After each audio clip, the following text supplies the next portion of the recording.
minha mão. Amém. Já foi um livramento essa subida aqui, porque minha mão quase não segura o pastor. Amém. Eu queria, pastor, posso orar, pastor? Claro. Obrigado, pastor, por abençoar a gente aqui. Pai, a gente quer te agradecer, Deus, por mais uma oportunidade que temos de estar com o nosso irmão, pastor Paulo Borges Júnior. Como nós somos abençoados nessa manhã, Pai. Como algo foi ativado em nós, algumas habilidades ou recursos que temos que ainda eram obscuros, mas o Senhor nos mostrou, Pai, quanto nós somos preciosos e somos filhos amados. Te pedimos, Pai, que o Senhor libere hoje mais uma vez, por meio do Teu Filho, uma palavra poderosa, um compartilhamento, uma conversa, e que nosso coração, Deus, seja frutífero mais uma vez, Pai, em nome de Jesus. Aplauda o Senhor pela vida do pastor, amém? Aleluia, obrigado, Ricardo. Benção, viu? Graças a Deus, muito bom, né? Então, nós estamos recebendo aí a chegada de mais 2 irmãos queridos. E, olha, eu gostei tanto de conversar com você hoje de manhã, assim, aquela tradução que, sinceramente, eu vim para cá hoje à noite achando que a gente ia repetir a dose, que ia ter tradução também, entendeu? Eu estava me organizando aqui, rapaz, para a sua tradução. E muito legal, foi muito bom e me senti assim, totalmente à vontade, tá bom? E acabaram de chegar aqui também o Daniel e o Gabriel. Cadê o Gabriel? Tá lá no fundo. Fica de pé aí, pessoal, conhecer vocês. E se tem alguma moça solteira aqui, não se engraça com o Daniel, porque ele está prestes a casar. Ele veio aqui imediatamente antes de ele casar. Mas o Daniel não, o Daniel está liberado aí. Vocês podem fazer a corte à vontade aí e fica tranquilo, tá bom? Fica de pé mais um pouquinho, Daniel.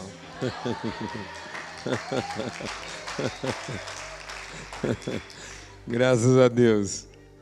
Tá bom aí, ó. Aí, velho, pegou pesado.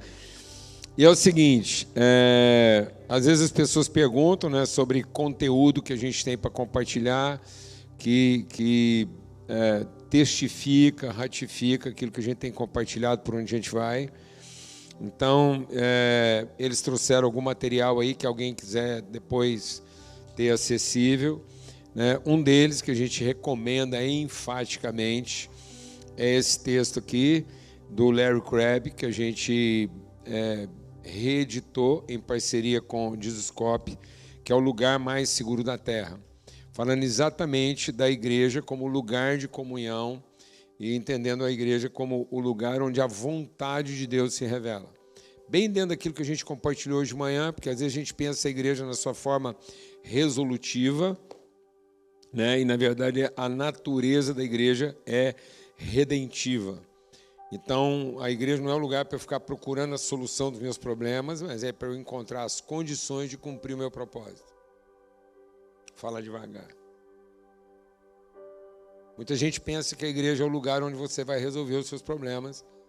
E, na verdade, a igreja é um lugar para você ter condição de enfrentar todos os problemas que você vai enfrentar depois que você chega na igreja.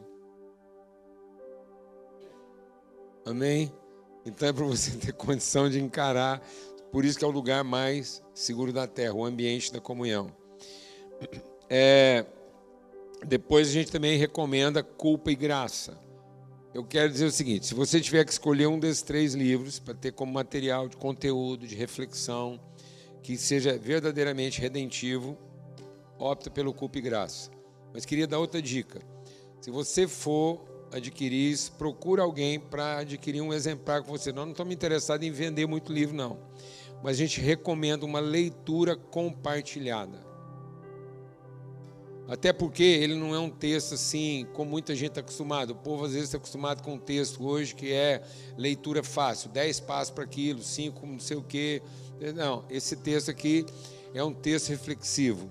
O Paul Tournier, a época dele lá, a comunidade médica, onde ele trabalhava lá, pediu que ele produzisse alguma coisa que ajudasse eles a entender a mecânica da cura, porque a medicina regular não estava conseguindo alcançar isso. E ele faz um tratado mesmo, é um trabalho de pesquisa científica para trabalhar aquilo que a culpa gera como patologia na vida humana. Como muitas enfermidades nossas, elas estão enraizadas na culpa. E muitas vezes a gente não percebe como que a igreja, como que a gente pode migrar muito facilmente de uma ideia de responsabilidade para uma ideia de culpa. E às vezes você não está assumindo a responsabilidade daquilo que é a sua vocação, você está simplesmente reagindo ao seu sentimento de culpa. Isso é grave. Então, dedique-se a isso, leva isso como um material assim, de consulta para sua casa, não tenha pressa de ler, por isso arruma alguém para ler com você, porque toda vez que você pensar em desistir, alguém vai estimular você a continuar, tá bom? Pais. Queria dar um testemunho aqui. Como é que chama sua menina lá, Sandra? Ana Clara. E eu preciso dar esse testemunho aqui hoje à noite, porque isso faz parte da mensagem. Porque hoje de manhã eu falei que os nossos filhos são o quê? Profetas. E tem a ver com o que eu estou compartilhando aqui sobre culpa e tem a ver com a mensagem que eu vou compartilhar aqui hoje. Um dos nossos problemas é que a gente não sabe trabalhar a nossa vocação transgressora. Todo profeta só é profeta porque ele é um transgressor. A vida só é possível através das transgressões. Você planta uma semente e a semente transgride a casca, que transgride o solo, que transgride o ramo, que transgride o fruto. Então, se nós não estivermos aptos a, com responsabilidade, com propriedade de vocação, viver os momentos de ruptura, nós vamos viver um ambiente de proteção e não um ambiente de segurança. Nós precisamos ter segurança, um ambiente seguro para fazer as transgressões.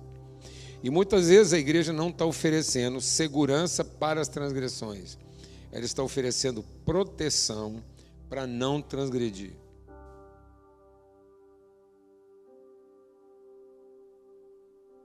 E aí a gente mata a vocação da semente. E aí, tentando proteger os nossos filhos, a gente não está dando a eles um ambiente próprio para que eles sejam profetas que transgridam as barreiras, os limites e passem para o outro lado, façam a travessia. E a igreja talvez hoje seja um dos ambientes mais opressores do profeta, porque ela criou uma estrutura de proteção sustentada pela culpa. A culpa não está deixando que os profetas transgridam e assumam a responsabilidade. E toda responsabilidade assumida implica uma transgressão. Os processos de Deus não se cumprem se a gente não tiver a ousadia da transgressão. Amém, irmãos? E quando você não dá segurança para o transgressor, você vai criar um delinquente.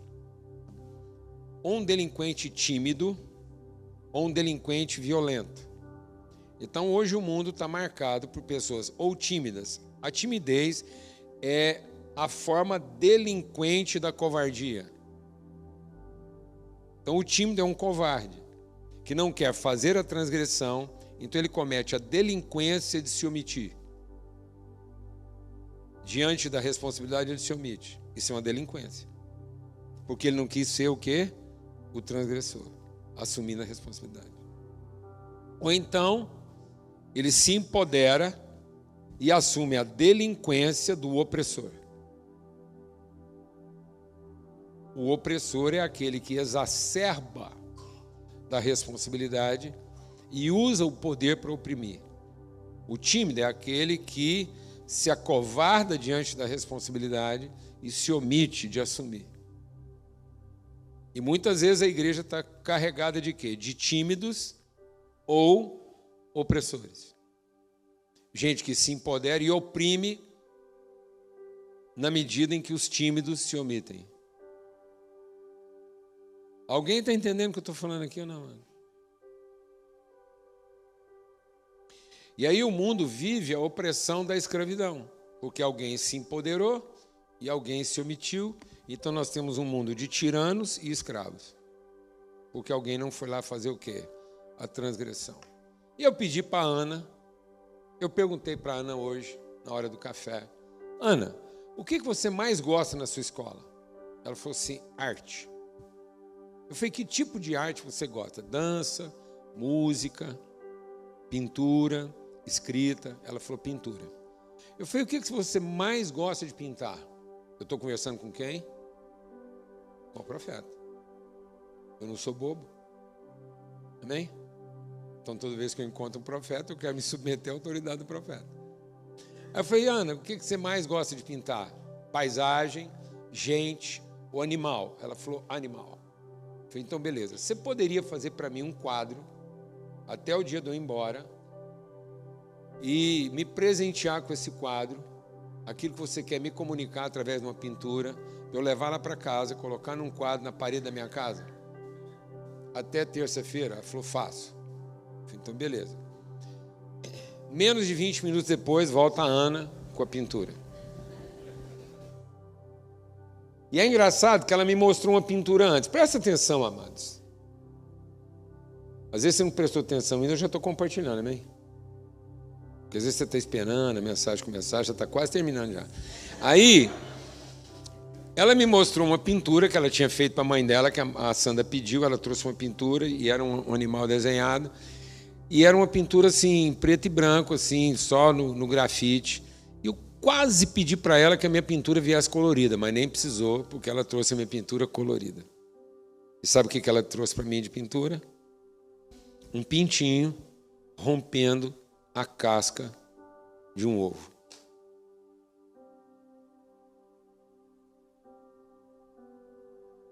Amém, Igreja Harvest? Essa é uma palavra profética para essa igreja. A ruptura de estruturas que duram um certo tempo, que têm um propósito durante um certo tempo, mas que depois precisam ser quebradas, transgredidas para revelar o que já está dentro. E muitas vezes a gente está se matando para buscar o que está fora, em vez de simplesmente permitir que Deus quebre aquilo que a gente é tão apegado no nosso sentimento de proteção, simplesmente para revelar o que a gente já carrega dentro. Só que a minha pintura veio colorida, sem eu precisar pedir. Um pintinho todo faceiro, rompendo a casca de um ovo, Igreja Harvest. Glória a Deus. Então, não viva a culpa de tentar proteger o ovo, mas desfrute o privilégio de vê-lo quebrado simplesmente pelo revelar o que já estava dentro. Vocês estão prestes a viver a revelação de tudo aquilo que vocês já carregavam, mas que agora algumas estruturas precisam ser quebradas, que são muito preciosas para vocês, mas elas precisam ser transgredidas para que possa irromper de maneira reveladora aquilo que vocês já carregam dentro de vocês. Glória a Deus. Aleluia. Bênção. Então, sem culpa.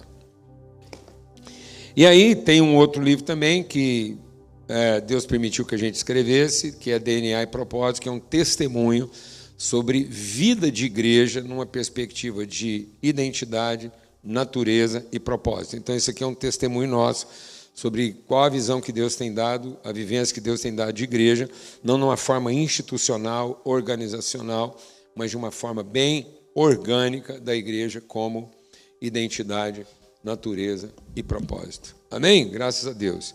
Abra sua Bíblia, então, lá em Lucas. Você pode projetar aí de novo para nós a imagem do texto lá de Lucas 4. Pessoal da técnica lá.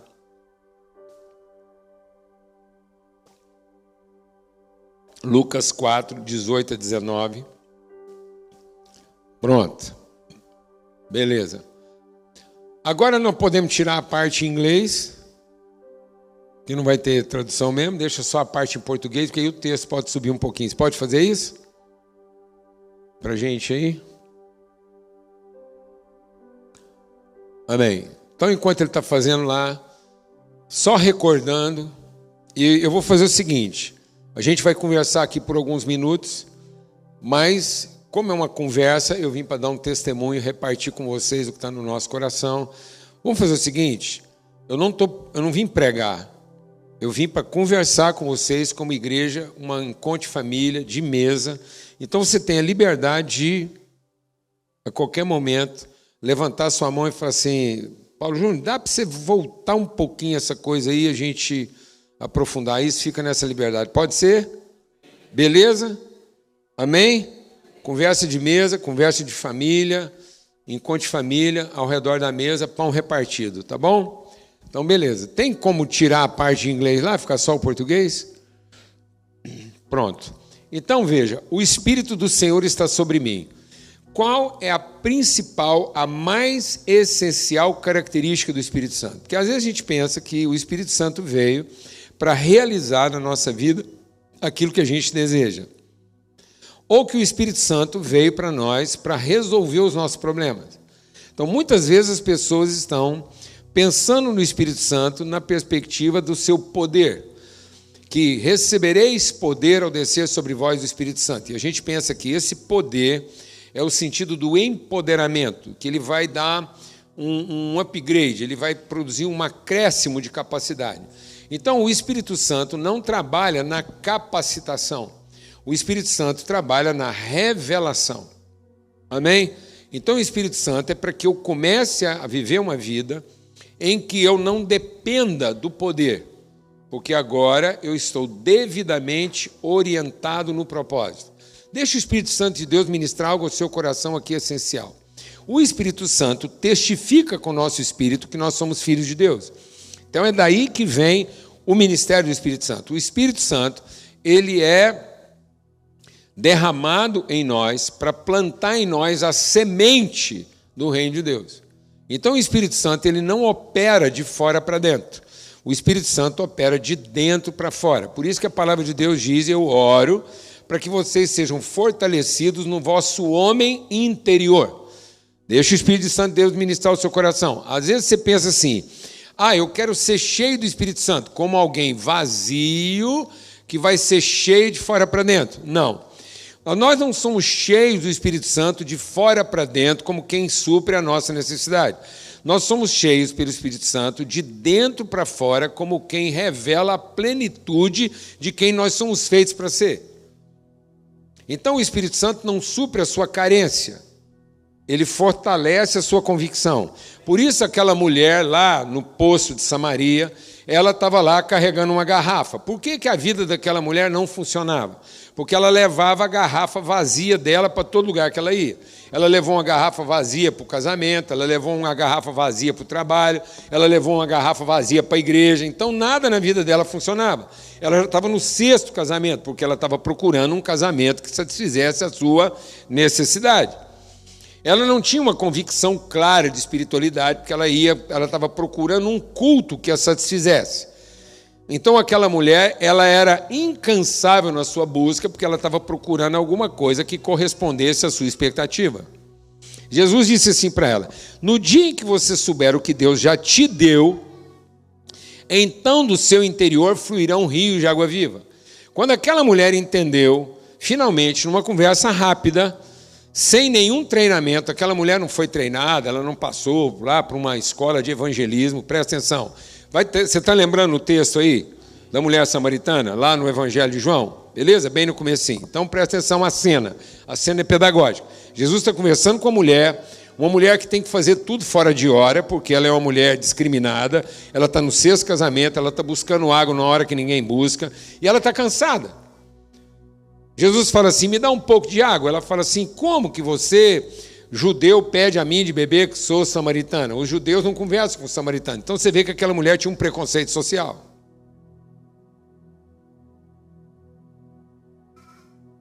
Você é brasileiro ou americano? Americano ou brasileiro?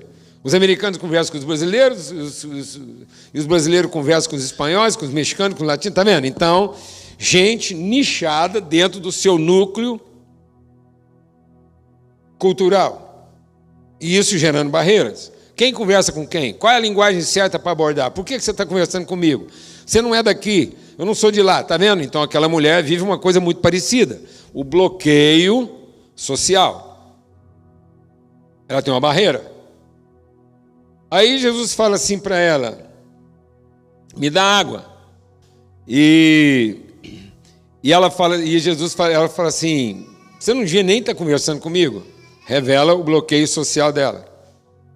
Aí Jesus insiste e ele fala assim: se você soubesse com quem você está falando, você me pediria água e eu te daria água viva. Ela falou: então por que você não me dá logo dessa água para eu não ter que vir aqui procurar? De novo, agora ela não tem só um problema social, ela tem um problema profissional. Ela está cansada de fazer o que ela está fazendo para poder sobreviver. Nada parecido com nenhum de nós aqui.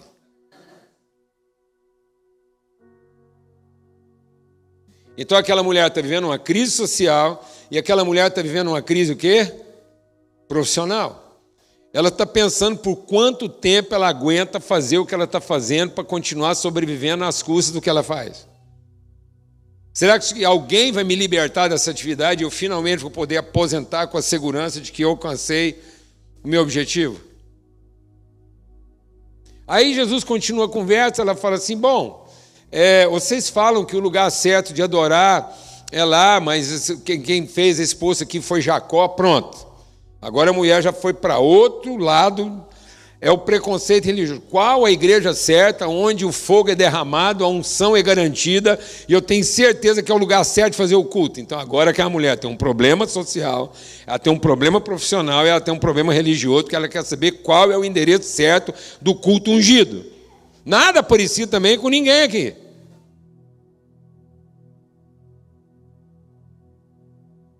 E aí Jesus continua a conversa e ela começa a revelar que ela já está na 6ª tentativa de um casamento que dê certo.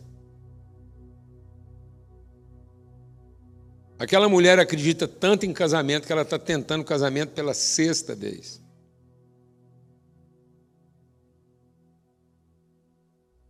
Qual o problema daquela mulher?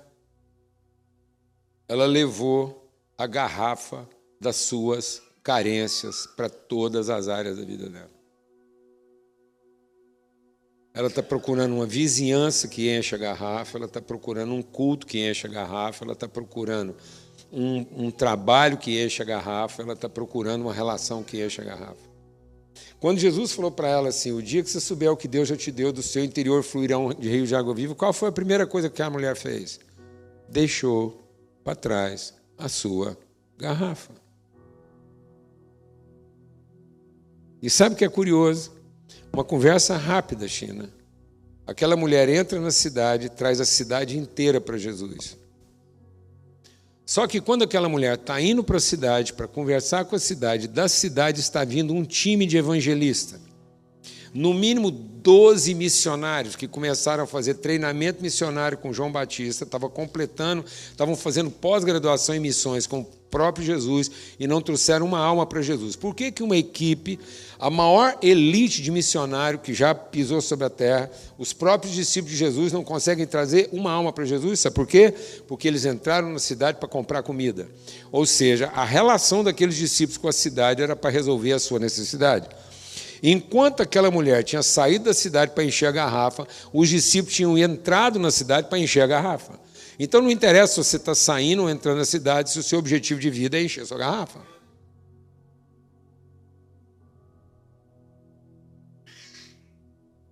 Vou falar devagar. Não interessa se você está entrando na cidade ou se você está saindo da cidade, se o seu propósito de vida é só encher a sua garrafa. Não adianta se você está entrando no casamento, se você está saindo dele, se você está procurando o casamento, fazer o quê? Encher a sua garrafa. Não adianta se você acabou de abrir uma empresa nova, se o seu propósito de vida é só encher a sua garrafa. Não adianta se você está começando uma igreja nova, um ministério novo, se você acabou de mudar de igreja, se o seu objetivo continua sendo o quê? Encher a sua garrafa. Do que Deus quer libertar a gente? Da garrafa. Para entender que o Espírito Santo não enche a gente de fora para dentro, ele enche a gente de dentro para fora. Então a gente é cheio como quem transborda e não como quem precisa. Então eu vou falar rápido para você. Se eu disser para você assim, enchei-vos do Espírito, como diz lá, como Paulo escreve nas suas cartas, enchei-vos do Espírito. Quando eu falo enchei-vos do Espírito, qual é a imagem que vem em você? Ou, fala para mim, qual a imagem, seja honesto, qual a imagem que vem para você quando você vem para a igreja pensando em enchei-vos do Espírito? Mas não é isso que está escrito. Sabe o que está escrito lá? Enchei-vos do Espírito. Agora lê o resto do texto. Faz assim com a boquinha comigo. Ó. Enchei-vos do Espírito. Falando. Fala comigo assim. Falando. Falando.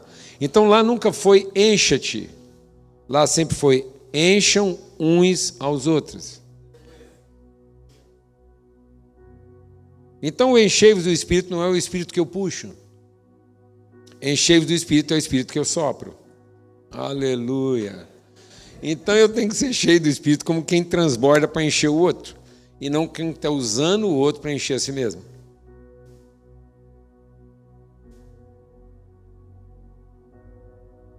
Glória a Deus. Porque a primeira característica do Espírito Santo, voltando lá, a primeira característica do Espírito Santo é Deus falou. Falou. Deus soprou. Jesus diz, recebam o meu Espírito. E tendo dito isto, ele... Esse era o Espírito de Cristo? Não. Ele diz, recebam o meu Espírito. E tendo dito isso, ele... soprou. Jesus disse, está consumado. E tendo dito isso, ele... expirou. Então, o Espírito de Cristo é o Espírito que expira, para inspirar o outro na sua expiração. Então, eu sou alguém que vivia para ser inspirado, mas eu fui inspirado por alguém que expirou. Então, agora a minha referência é o Cristo que expira. De modo que eu deixei de ser a pessoa que quer ser inspirado para ser a pessoa que expira para inspirar o outro. Glória a Deus, amado, aleluia. Então eu sou um filho de um Deus que sopra e não um Deus que aspira. Então eu não estou vivendo de acordo com as minhas aspirações, eu vou viver para cumprir as minhas expirações. Então a igreja é o lugar seguro não para você alcançar suas aspirações. Deus vai garantir que todas as suas aspirações possam ser frustradas com segurança para que você possa agora alcançar as suas expirações. Glória a Deus.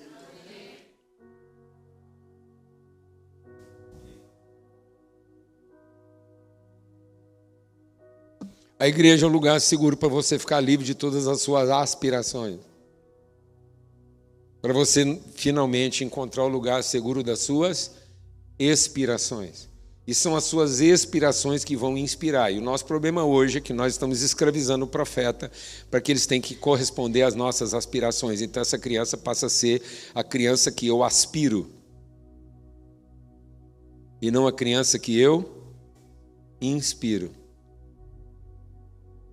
Talvez você fez do seu filho o refém das suas aspirações.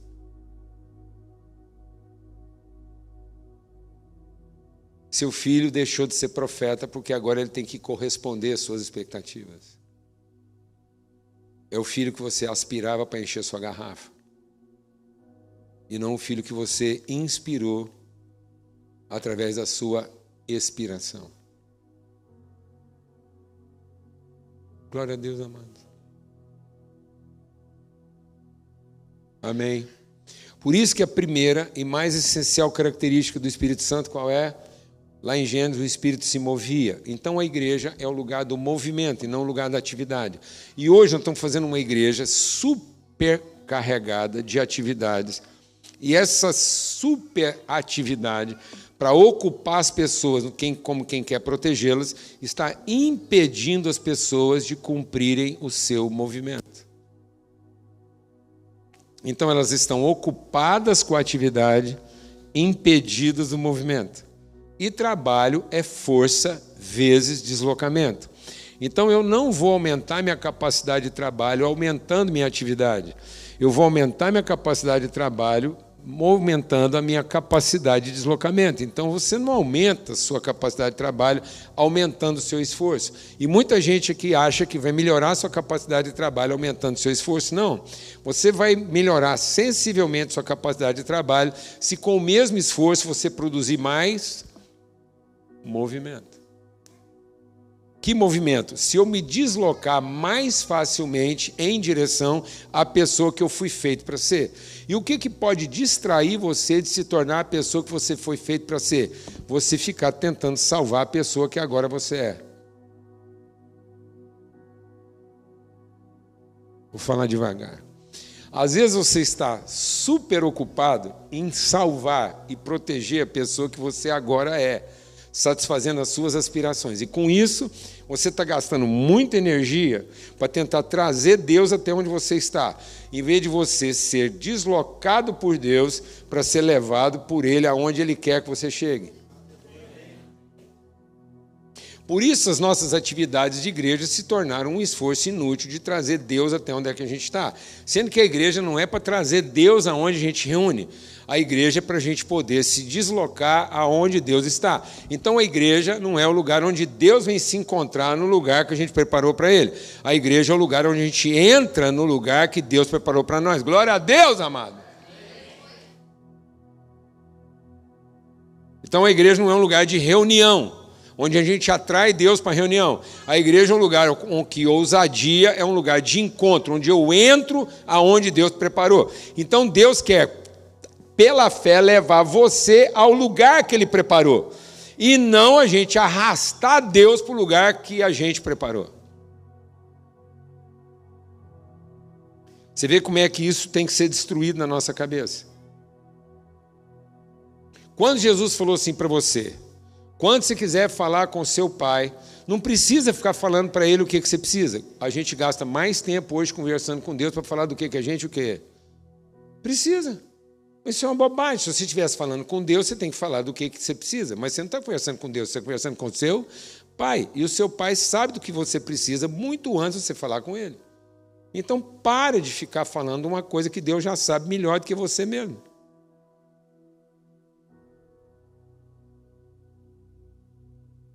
Então, quando você for conversar com seu pai, vai conversar sobre a vontade dele e não sobre o que você precisa. Amém. Se você estivesse conversando com seu Deus, você tinha que bajular ele, fazendo culto, para ver se ele se converte ao seu culto, e convertido ao seu culto, arrepiado com o que você cantou, impressionado com a sua oração, e fala: gente, hoje você arrasou, não estou aguentando, pede o que você quer, que hoje eu vou te dar. Eu comecei esse culto aqui, eu nem estava convertido, mas depois do culto agora eu converti, pode ser. Essa igreja me converteu, então fica parecendo que nós estamos aqui para converter Deus, para ver se finalmente Ele abre a mão. Parece que Deus fica procurando a cidade onde está acontecendo o melhor culto, para ver se vale a pena Ele abençoar aquele povo. Meu Deus do céu, isso não é um encontro com o Pai. E Jesus então fala assim, não sejam como os ignorantes, porque os ignorantes é que acham que Deus, de tanto ser bajulado, Ele acaba cedendo. Ou não sejam como os religiosos, que acham que de tanto pedir, Ele acaba atendendo. Vida de igreja não é para que Deus reconheça nosso esforço e nem atenda o nosso pedido. Vida com Deus é para que a gente possa entrar com ousadia na vontade dEle. Então agora Ele diz assim, então você vai conversar com seu pai, entra no seu quarto. E o seu pai que te conhece vai falar com você. Então agora de novo faz uma imagem mental aí. Igual foi a do Espírito. Amém? Quando fala assim, entra no seu quarto, o que você pensa? É o seu quarto na sua casa onde Deus vai, ou é o seu quarto na casa de Deus? Onde você está conversando com Deus? No seu quarto na sua casa, ou no seu quarto na casa dele? Seja honesto. Faz diferença? Responde para mim, faz diferença? Toda a diferença. Para de conversar com Deus no seu quarto da sua casa. E começa a conversar com seu pai no seu quarto, na casa dele.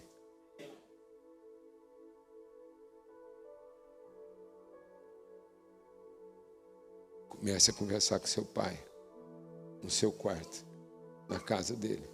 Porque a hora que você começar a conversar com seu pai no seu quarto, na casa dele, a hora que terminar a conversa, ele fala assim, tá bom, está esclarecido, bora trabalhar. Está tudo resolvido. Porque se você continuar conversando com seu Deus no seu quarto, na sua casa, nunca as coisas vão estar bem resolvidas. Porque você vai estar sempre tentando trazer seu Deus para aquilo que você fez. E não abrindo os olhos para tudo o que Ele já fez. Você vai estar sempre tentando arrastar Deus para abençoar o que você fez. E não saindo do seu quarto para viver tudo para aquilo que Ele já te abençoou. Deus já te abençoou. Para que saindo do seu quarto na casa dEle, você possa cumprir o seu propósito. Em vez de tentar ficar arrastando Deus para o seu quarto na sua casa para Ele satisfazer a sua necessidade. Enquanto a gente não conversar com Deus a partir do nosso quarto na casa dEle, a gente vai estar sempre falando de necessidade e não de propósito. Por isso que o Espírito Santo é movimento. É um movimento, pode colocar o texto lá de novo. É um movimento no sentido de cumprir o propósito. Então, o que o pecado fez comigo? O que foi o pecado? O pecado aconteceu o seguinte, o homem pecou, por quê? Porque ele passou a olhar a vida por aquilo que a vida podia oferecer para ele, e não por aquilo que ele poderia oferecer para a vida. Então, nós passamos a olhar a vida pelo benefício e não pela responsabilidade. Esse foi o pecado. O pecado foi eu inverter o propósito da minha existência. O pecado foi um ato de rebeldia contra o propósito. Então o pecado não é fazer a coisa certa ou errada. Muitas vezes o meu pior pecado está em fazer a coisa certa pelo motivo errado. Então, o homem pecou porque ele dessignificou o propósito da sua vida. E quando ele dessignificou o propósito da sua vida, ele ficou cego. E cego, agora ele não podia mais cumprir o propósito. Então agora Jesus vem, perdoa o nosso pecado para nos reconciliar ao propósito. Então a igreja é o ambiente da reconciliação. Então a igreja agora oferece esse lugar de movimento. Por isso que Jesus diz o quê? Ele vai pregar boa notícia para quem? Para os pobres. Porque agora eu não vou mais lidar com a vida a partir da minha carência. Eu não vim aqui para encher a minha garrafa. Eu vim aqui para ser liberto de todas as prisões da minha mente, do meu coração, para que eu possa cumprir o meu propósito. Então ele vem e ele anuncia essa boa notícia e ele proclama, ele declara. Então há uma declaração. Há algo sobre a minha salvação que ninguém vai poder fazer por mim, ninguém vai me salvar, ninguém vai poder te salvar. A sua questão de salvação já está resolvida. A salvação dos seus filhos já está resolvida. Isso é um assunto encerrado. O Salvador deles já foi revelado. Mas o Salvador deles é o Senhor. Então não adianta, eu nunca vou conhecer o propósito da minha salvação se eu não me submeter ao Senhor da minha salvação. Por isso que muitas vezes as pessoas estão querendo um Salvador para ver se ele vira Senhor. Mas ele só é Salvador se ele for o Senhor. Porque a salvação não tinha o propósito de me salvar. A salvação tem como propósito me reconciliar com a vontade. Então a salvação não é um fim em si mesmo. Jesus não veio para ser o Salvador. Jesus vem para ser o Senhor, mas para ser ele o Senhor, revelando para nós qual é a vontade de Deus, ele precisa nos salvar. Então, a salvação é o meio de nos reconciliar com o propósito. E o propósito é para que eu não viva mais como um pobre, segundo as suas carências, mas os olhos do meu entendimento possam ser de novo iluminados, para que eu possa viver segundo as riquezas da minha vocação, e não segundo as pobrezas da minha existência. Glória a Deus, amados. Por isso que na comunhão é que a vontade de Deus se revela. Porque eu estou trazendo aqui a minha riqueza em favor da pobreza de vocês. E ao trazer a minha riqueza em favor da pobreza de vocês, eu estou recebendo a riqueza de vocês em favor da minha pobreza. Então, na comunhão, as riquezas e pobrezas cumprem o seu propósito.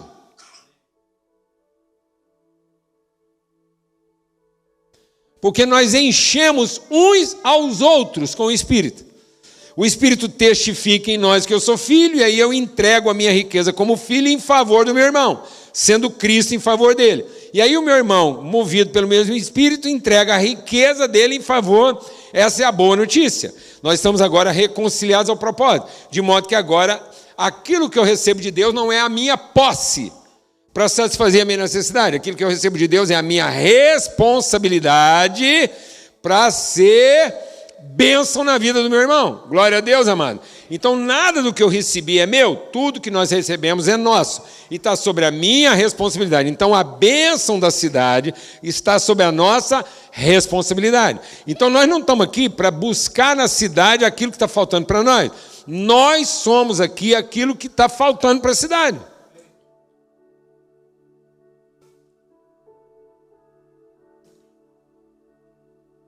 Então, nós não estamos aqui orando, em nome de Cristo Jesus, nós não estamos aqui orando para que Deus dê para a gente a cidade que a gente merece.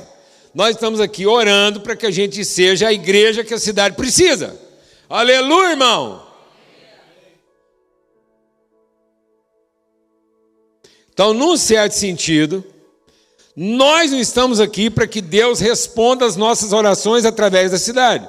Nós estamos aqui porque nós somos a resposta do clamor da cidade a Deus. Então a cidade que é idólatra clama como quem clama a Deus. E para o mundo há muitos deuses, mas nós sabemos que, apesar do mundo achar que são muitos deuses, nós sabemos que há um só. E nós sabemos que há um só porque o mundo acha que são muitos, mas nós sabemos que um só porque ele é o Pai de todos, em todos e por todos.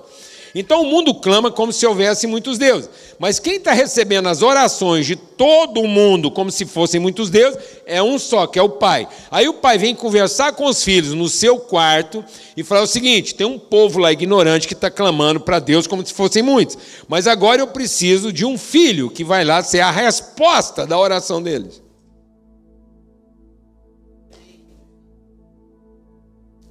Quem irá por nós?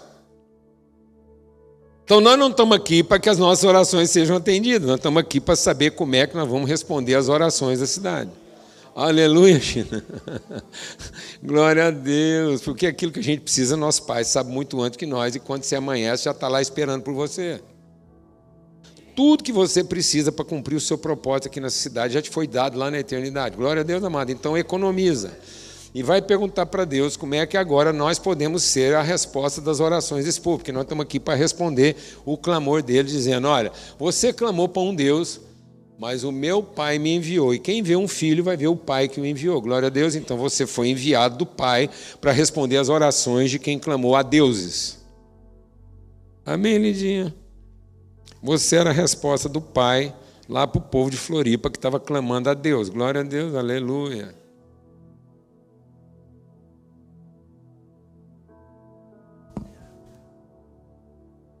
Simples assim, os nossos filhos são resposta dos clamores do povo, porque a natureza e a criação geme clamando à espera de que os filhos de Deus se revelem. Havia um clamor nessa região pedindo que seus desafios fossem encarados. Aí o Pai está respondendo essa oração de todo mundo através dos seus filhos. Glória a Deus. Então, ele vai dar vista aos cegos. Então, por que a gente não conseguia cumprir?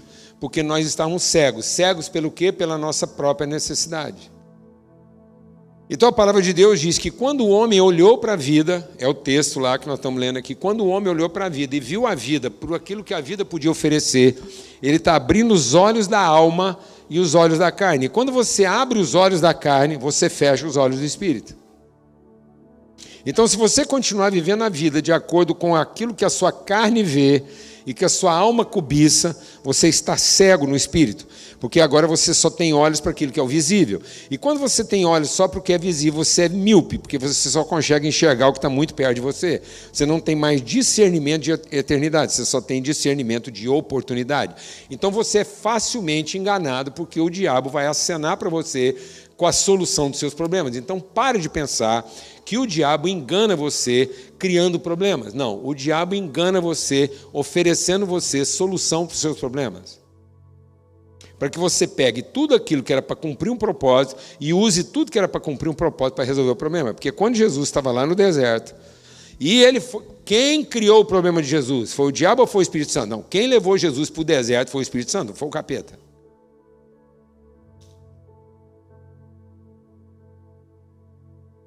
Está claro para você? Então, às vezes, você está achando que o capeta leva você para o deserto e o Espírito Santo vai tirar você do deserto. Não. O Espírito Santo leva você para o deserto e o capeta aparece para tirar você do deserto. sem cumprir o propósito. E aí o capeta aparece para você no deserto, Ricardo, e fala assim: por que você não usa o seu problema para resolver? Por que vocês não usam o seu poder para resolver o seu problema? Está vendo como é que muita gente acha que o demonião vai aparecer para... Não, ele vai aparecer e falar assim: escuta, você não é o filho de Deus? Então por que você está nesse lugar? Por que você não usa o poder que Deus te deu para resolver o seu problema do jeito que você precisa? E isso significa usar o poder fora do propósito. Aí você fala: não estou afim. Falo, então tá bom, então faz um culto. Canta um hino, faz umas rezas, organiza um culto, e depois do culto eu te dou tudo o que você deseja. Então nós começamos a usar o poder para resolver o problema, o culto para ter o que a gente deseja, e a espiritualidade para pedir proteção. Isso são orientações de quem? Do diabo. Use o poder que Deus te deu para resolver seus problemas. Use a sua criatividade para desenvolver uma liturgia que realize os seus desejos. E use a sua espiritualidade, o seu tempo com Deus para pedir proteção. Sendo que o nosso poder, nossa criatividade e a nossa espiritualidade era para cumprir o quê? O propósito. Nós estamos fazendo liturgia para ter o que a gente deseja. Estamos usando o poder para ter o que a gente precisa. E estamos usando a nossa espiritualidade para se sentir protegido. Então nós ficamos o quê? Cegos. Agora ele vai iluminar o nosso entendimento para nos colocar em liberdade. Então isso é um processo. Amém? Glória a Deus. Então é isso que a gente queria compartilhar com a igreja Harvest aqui. Eu estou ouvindo o barulho do ovo quebrando. E não é para fazer uma gemada. Não é para fazer um scramble egg. É para libertar a vida que estava lá dentro dele. Quero dizer que você foi quebrar o ovo, achando que você ia fazer a melhor das suas omeletes. E você acaba de descobrir que seu ovo era choco. E já tinha um pintinho dentro dele, esperando para ser liberto. A ruptura que Deus está fazendo aqui não é para satisfazer a sua necessidade de fome, mas é para cumprir o seu propósito de vida.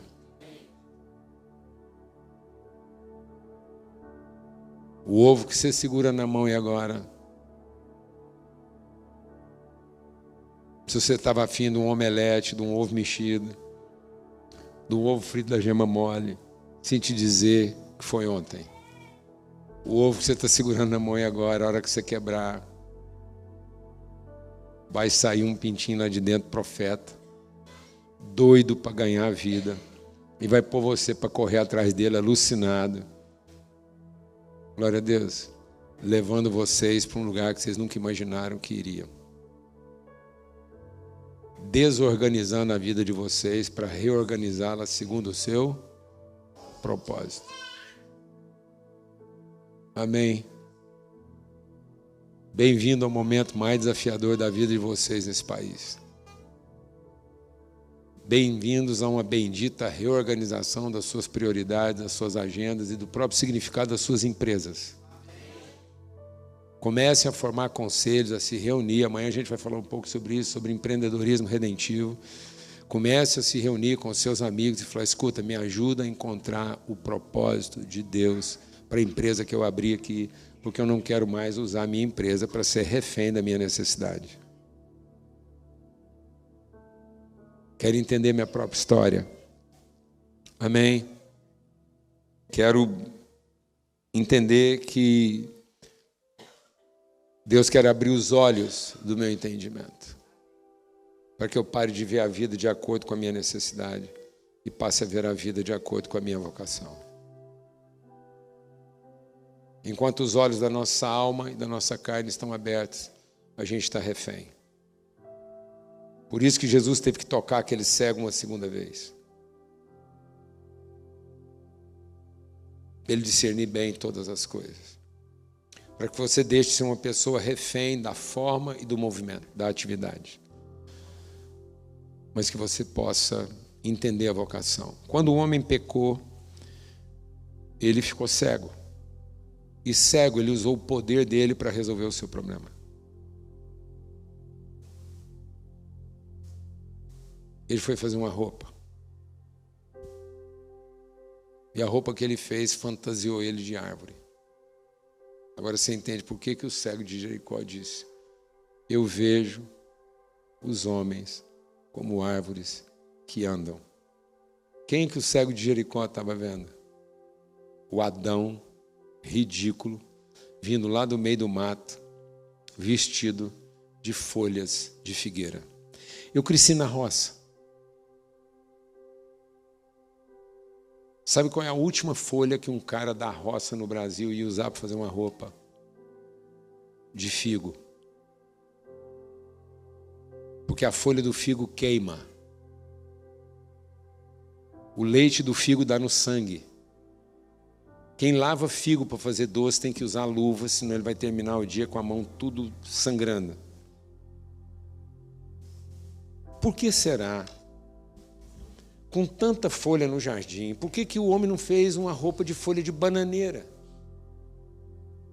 Por que ele não fez uma roupa de folha de palmeira, Lidinha? Você que é formada em design de modas, por quê? Que a primeira roupa do homem não foi feita de uma folha de palmeira, como ele fez depois e sofisticou, folha de bananeira. Fibra de bananeira tem hoje, fibra de palmeira, mas até hoje não fizeram roupa de figo, continuam não fazendo. Por quê? A primeira roupa do homem. Sabe por quê? Porque é onde ele comia. Porque quando Jesus teve fome, é onde que ele foi procurar comida?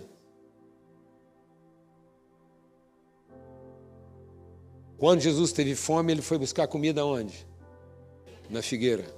E a gente, quando fica cego, a gente fica tão cego que a gente começa a pensar de maneira óbvia.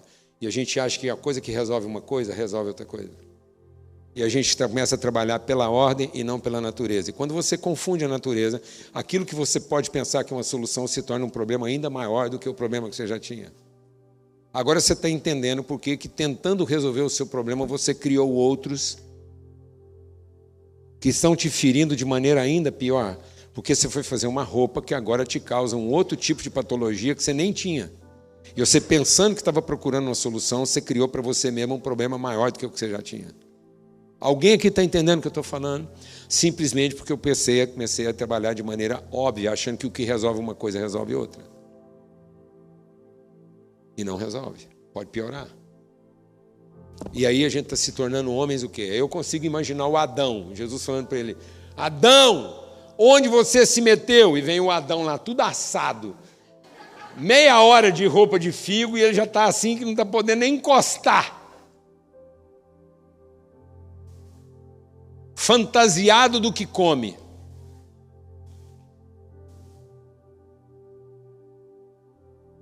Glória a Deus, amados. E aí Deus vai tirar aquela roupa e vestir nele uma roupa de propósito. Adão, a sua roupa não é o que te satisfaz, é o que cumpre o propósito. Sua roupa é o que você sacrifica e não aquilo que você se apropria. Por isso você vai ser vestido de cordeiro. Você vai se vestir de quem dá a vida pelo outro e não ficar travestido de quem quer salvar a própria vida. Tudo aquilo que você está vestindo, que foi feito para salvar a sua própria vida, é uma fantasia que vai criar para você problemas maiores do que o que você já tinha. Amém, irmãos? Até que você seja finalmente vestido do seu propósito, que é usar a sua fé para sacrificar a sua vida em favor do seu irmão. Essa é a sua roupa, desde a eternidade. Amém?